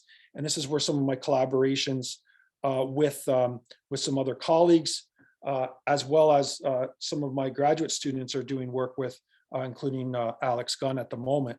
So she's really starting to build on this and working on her MSc and supported through CGCN and NSERC. So there's a million people to thank. My lab group has been successful because of the people who are in it. And so a number of different graduate students, you heard from Andréanne, who's just going to be finishing up, Ling-Su Zhang, Alex Gunn, and Andrea Barker, who's now out in BC.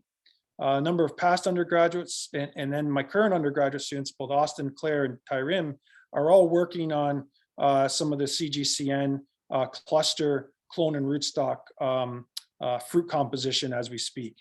All my collaborators, and then obviously all the growers who help and give us access to their sites and allow us to perform the research that we do. So big thanks to all of our funders, industry partners, and particularly to CGCN and Agriculture Agri-Food Canada for all of the cluster support, and all of my colleagues across Canada who I'm working with and continue to build our research programs. And I think today is a prime example of some of the really cool things that are happening. And again, you can see some of those linkages that we have with each other. So thank you very much. And I hope I didn't take up too much time here. Thank you, Jim. No, that was absolutely perfect. Some really valuable information, no doubt. So we really appreciate you doing that. We've got time for a brief Q&A. I've got a few questions that have been posed throughout the presentation. So yeah, if my presenters want to turn their cameras back on, I'll read through. If anyone who is attending the webinar, if you have questions, you've still got a few minutes to type them in here. But I'll just start with the top. So we have a question for Andréanne. I think you maybe answered this a little bit, but you could elaborate on it if you wish. Do you also gauge pruning timing when comparing hardiness from year to year? So it's a good question. Like, is there, I'm not sure if the person asking implies that maybe timing of pruning might have an influence on hardiness. But there's a problem with pruning. Like, we're so dependent on growers' site here that once it's pruned, we don't go back in the sites because we don't want to take material from there. So it's hard to say once it's been pruned if there's you know, if there's an impact there. But we do keep track of like timing of pruning and when these tasks are done. And then we input this to when we build statistical models and when we try to compare differences, like really in advanced models, we do take these things into account and then see if there is an impact. But at the moment, I'm not able to tell you if really there is one in terms of timing of pruning. And when it comes to using geotextile, whether you prune before you put them on or after, that is in progress. So I'm not 100% sure yet. I hope that, I'm sorry if it's not the direct answer, but I hope it answers. Perfect, thank you. This question could be for either Andréanne or Jim. Seems you both have experience in this. Is there any benefit using geotextiles in areas or years with little to no snow cover? Jim, I don't know if you have experience with this, because in Quebec, it happens so far that we do always have a snow cover, but I do know that some growers will use straw to like kind of create an extra barrier between the vine and the geotextile to kind of like almost mimic or create like an extra layer of insulation type of thing. So I don't personally know, and it's unclear to me. So Jim, I will pass this one to you. Yeah, you get, I mean, Andréanne had a really nice graph there showing how stable the temperatures get when you have the snow cover. And we found the same thing in Ontario. Like it just helps, again, reduce that variation because it's just an extra blanket, and snow is a great insulator. We did though find in Prince Edward County, one of the problems when the vines are buried, especially in an area like the county in Eastern Ontario, is the fact that the soils can wash away from the vines when you get a freeze thaw. And so we were curious to see, okay, what happens with the geotextile? And even you get the greatest protection, no doubt about it, when there's snow on top of the geotextile, but they were still effective at mitigating the temperatures, even without snow. So that was a really nice thing that we noticed with them. As long as they're installed correctly and you have that air gap below the textile and it's not actually touching the vine, you will get you know, the improvements of the textile with respect to reducing minimum temperatures. And you will, the only caveat too is when you don't have the snow protection and it warms up, you will get more of that greenhouse effect earlier. So just to add a little bit to what Andréanne presented. Yeah, and I would like to add, like this year we had some sites where we hit maybe I think minus 25 or 28, and we didn't have snow yet, and the temperature under the geotextile got to like minus 17. So it's a good protection, but even for vinifera, minus 17, it's like cutting it, you know, it's getting close to danger zone. So, you know, it's to be tested and to try to monitor your temperature on the sites, and there's many factors to consider there. Mm-hmm. Yeah, Harrison, please go ahead. Thanks, Ethan. I just want to go back to that first question, only because, not that I have a lot of experience in it, but because it's quite interesting to me about pruning timing and hardiness. In some of my early years of doing grape work, I was really interested in pruning timing and how it affected bud break phenology. You know, you'd hear these anecdotes about people pruning at certain times, and they'd stop for vacation and they'd come back and suddenly this row was breaking like a week earlier than that row. So I did some trials for a few years here in Nova Scotia on that, where I would prune, you know, I'd have these trials, I'd prune, you know, before Christmas, you know, at peak dormancy, and also would prune in April. And every year I did it on hybrid, I did it on vinifera at multiple sites, put so much time into it. I never saw a single difference. The biggest difference I saw was sometimes if you prune late, those ones would bleed a lot in the spring, whereas the ones that I pruned in Christmas, they had healed and dried up at the end so much that they not bleed. I thought, well, maybe we'll see a difference because of this, but I didn't. Now I do know pruning timing can affect it, but it's only usually if you prune really late. Like if you prune like during bud swell or quite late, it can delay bud break if that's attractive to you, if you're worried about spring frost wick. If you prune really late, sometimes you can do that. I know maybe in different regions it's different, but at least my experience was that. Although I wanted to say one thing about pruning timing and bud hardiness. I haven't looked into it personally. I'd like to look into it. I do know in apples, there's I'm trying to remember the researcher, Dr. Richard Marini, I think his name is. He does work in tree fruits, not grapes. But he has found like a wound response. If you prune in the winter sometimes, it's quite localized too. Like you can prune, and it hasn't been well studied in apples either, but he had several anecdotes where or times when people pruned, it's quite often when it's like what Andréanne was talking about, when you have these really dynamic weather events, like it's really warm, it's just like it's December, you know, you have a week of, or a few days of plus 15, you think, oh, I'm gonna go prune, it's nice, it's sunny, and you prune, and then you get these anecdotal responses of where, you know, 2 days later it goes to minus 20, and they should be hardy to that, but those ones that they prune, they suspect there's a wound response, and you know, everything dies. This again wasn't grapes, this was in peaches and apples. But it would be good. This is kind of understudied. I think it would be better to get a handle on this, especially in some of these hybrids, which might be responding even more so because they're so dynamic. They're used to, you know, the cold weather. They have a lot of North American heritage, and they just jump at things like that. So maybe even more dangerous than the hybrids if you're pruning your Marquette and around Christmas because it's a nice week for some reason or something like that. But anyway, I guess not a solid answer, but some anecdotes and something needs to be studied more.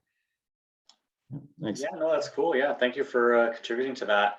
I got 2 questions left. Just a quick one for Jim. When was ABA applied to the Merlot that you were talking about in your presentation? The ABA was applied post-harvest, actually.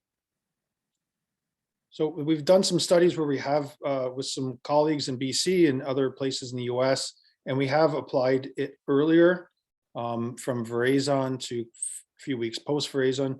And it's actually better if you can get it on a little bit earlier, but for these studies, and because they're analogs, we were doing them after the fruit came off. Perfect, thank you. And one final question here, which any of you are more than welcome to contribute to. Do you believe that the age of the grafted plant will have an impact on hardiness? That's a really good question. I saw that question come up, and I'm like, that's a good question. Want me to take the first stab at this one? Okay. I think the one thing that will happen with the younger vines is that you may have more of the indirect effects of a rootstock when they're young. Because previous studies, and we've seen it too, where you can have a lot of the rootstock can impact the growth of the vine, particularly when it is young, and so you may get some differences in hardiness because of that crop level, crop load, vine size effect.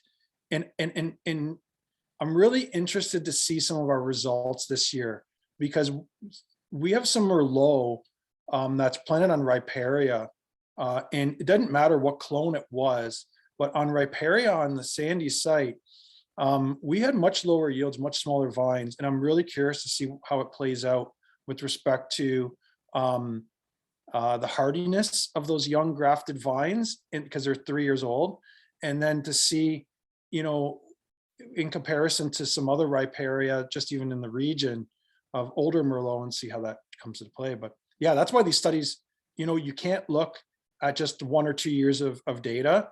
The clone rootstock, any type of valuation studies when it comes to plant material, you have to look at it in the longer term. And so that's why I'm hoping to continue it with the next round, because those are questions that we don't know until we actually have more years of data and their vines are older. Yeah, thank you. Andrea or Harrison, do either of you want to contribute more to that, or? Oh, I had my 2 cents. I don't know if I can talk. I mean, what Jim said, I like adding my 2 cents. So I guess, again, just more anecdotal stuff, because I don't think this has been well studied either.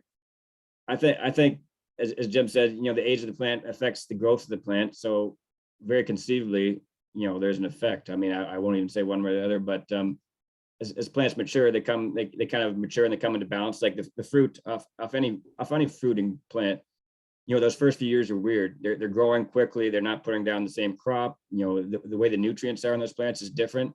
So especially in very young plants, it's different. You know, whether a 5-year-old vine is different than a 25-year-old vine. I mean, I know there's probably a factor there. It really hasn't been well studied. I can speak a little bit about, you know, frost tolerance, because this is something I've observed and I've kind of manipulated a little bit. I know I've seen some frost, and I know in the young vines you'd think, oh, maybe they're more sensitive, but I actually found young vines, at least in the fall frosts, they had better frost protection. So I only saw this by observing, killer frost. In Nova Scotia, the leaves never get to just naturally senesce and fall off. They always get killed by a frost and fall off. So so looking through vineyards, I'd see, young vines that were interplanted. They had no crop that year, and we'd get a killer frost, and the only live leaves left in the vineyard would be those young plants. And it'd be because there'd be like little to no crop on them. And I think that's because potassium's been shown to be, kind of a frost protectant. When you have a young vine, it has no crop, the potassium levels, I assume those vines are higher. And so you'd see this as well. And also in Nova Scotia, this is where we're talking about some of the timing of harvest. I found we get a little bit better frost protection and more potassium in our vines if we had an early harvest. Again, we don't have the benefit of Ontario in your long growing seasons. So sometimes we're coming right up against that with our harvest, right up against that killer frost. And but if you harvest early for like a sparkling or something like that, that plant can kind of set up a little bit better for winter. And we've seen that as well. So anyway, my 2 cents. Yeah, no, I appreciate that. Thank you, Harrison. Andréanne, if you have anything you'd like to add, feel free. The only thing I would add, like in terms of vine age, is like, exposure to different conditions over time. Like obviously, I'm sure this goes without saying, but we do see if it's been spur prune and there's like older cordon that have been exposed, like this year, for example, the cordons that are exposed to minus 35, 33, 35, like it's interesting to think about the impact that these extremely cold nights might have on the vine like physiology inside, xylem structure and phloem and everything. And I do wonder what's the long-term impact there. And we have seen, collapse of parts of vines because of cold events, and that's obvious, and you just remove it, sure. But I don't know, like over time, I think there might be some impacts that we tend to ignore maybe, and that needs to be more studied. Definitely in hybrids, I find it's particularly interesting in Quebec right now. So there's a lot of things that we don't know yet, and it takes so long to study, right? Like we need funding for to know that we have funding for 20 years so we can study this properly. So just putting it out there. Good plug. Yeah, just one more point. Maybe I didn't state the obvious, but the other thing with the young vines is it's just really important to protect that graft union when it's young, particularly if you're gonna in a region with cold winters. That's where hilling soil around the graft can really help. Perfect, thank you. No, I think that was an excellent question and generated some really great discussion. So thank you very much for that. Just to wrap up super briefly here, I know we've gone over time, so I appreciate everybody who has stuck around with us so far here. Just want to finish off by giving a special thanks to our guest speakers today. Harrison, Andréanne, Jim, thank you very much for, first of all, taking the time to be here with us, but also sharing your wealth of knowledge with the industry. This topic was a highly requested one, and we think it's really relevant. So thank you very much for contributing as you do and for being here today. I just have to show this slide to ensure we can legally post the recording of this webinar to our website. So leave that there for a moment. And then if you enjoyed the webinar session here today, we've got still 6 more coming between now and the summer 2022. So we have several different topics to cover, including just within this little mini series of cluster research updates. So the next webinar that we'll be hosting focuses on crown gall and tissue culture, which is taking place on March 24th. And we have a variety of cluster updates that are occurring as well. If you remember back to the beginning of the presentation I did, the list of all the different key research themes, we'll be touching pretty much on each one of those in a different session throughout the spring and summer. So if you're curious about any of these other webinars, definitely subscribe to our newsletter. That's the easiest way to get information from CGCN, or you can follow us on our social media platforms, which you can see the links posted there. Definitely a great resource, and certainly we learned a lot just from 3 of our cluster researchers here today, and there are more than a dozen others who have a wealth of knowledge to share as well. So definitely something I would recommend. As I mentioned off the top as well, this webinar has been recorded, so the recording of this will be posted to the CGCN websites in the next couple of days or so. If you ever want to come back and revisit it or share the link with somebody who wasn't able to attend today, you're more than welcome to do so. And just last brief thing before we log off here, when you exit the webinar as an attendee, You'll be asked to complete a brief survey, just asking a few questions about your thoughts on today's session. We'd really appreciate it if you could fill that out just to help us improve the quality of our offering for the webinars we continue to run throughout 2022. So that's it for me. Once again, thank you very much to our 3 guest speakers. Thanks to Carl Vandermeer as well, and BCWGC for being a part of this. We hope everyone who attended enjoyed, and we hope to see you again at our next sessions. So thank you again, everybody, and have a great rest of your day. Thank you very much.